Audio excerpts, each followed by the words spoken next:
दोस्तों अभी हम लोग बैठे हैं सिब्बी के बस में और यहाँ पर हम लोगों ने एक दूसरा व्लॉग बनाया।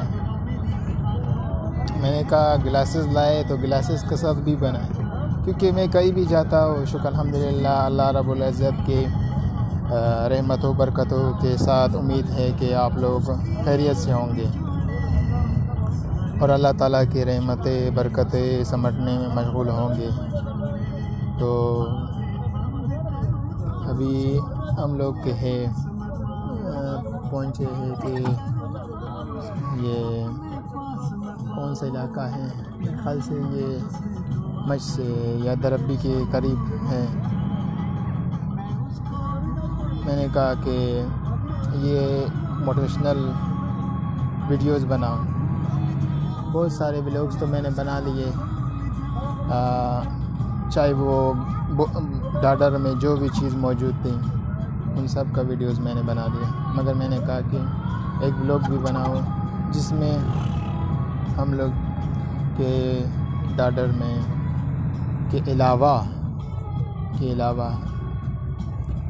दोस्तों हमेशा अल्लाह ताला की रस्सी को मज़बूत पकड़ें और अल्लाह ताला की इबादतों में मशगूल रहे, अल्लाह ताला से ताल्लुक़ को मज़बूत करें, 5 वक्त का नमाज़ पढ़े और फजर की नमाज़ लाजमी पढ़े। उसके बाद कुरान पाक की तलावत करें और कुरान पाक की सूरतें हिफ्ज़ करें।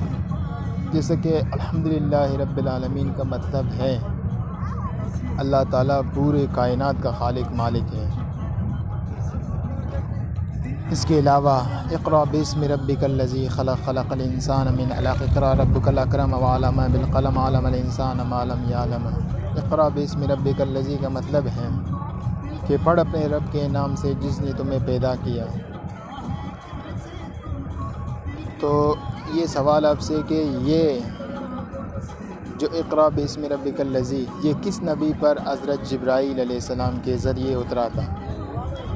जवाब देने पर मैं उसे एज़ अ फ़ैन के है लाइक करूँगा उसके कमेंट को, जिसका कमेंट सही था। और तो उसके बाद इसको पूरा मैं आप लोगों को तर्जुमा है। इक़रा बिस्मि रब्बिकल लज़ी खलक़ खलक़ल इंसान मिन अलक़। खलक़ का मतलब है अल्लाह ताला ने पैदा किया है और इंसान को रूह दिया है, उसके बाद और कलम दी है और इल्म हासिल करने की तौफ़ीक दी है। तो बाकी सब आप के है इंफॉर्मेटिव वीडियोस और नॉलेजेबल वीडियोस जान सकते हैं।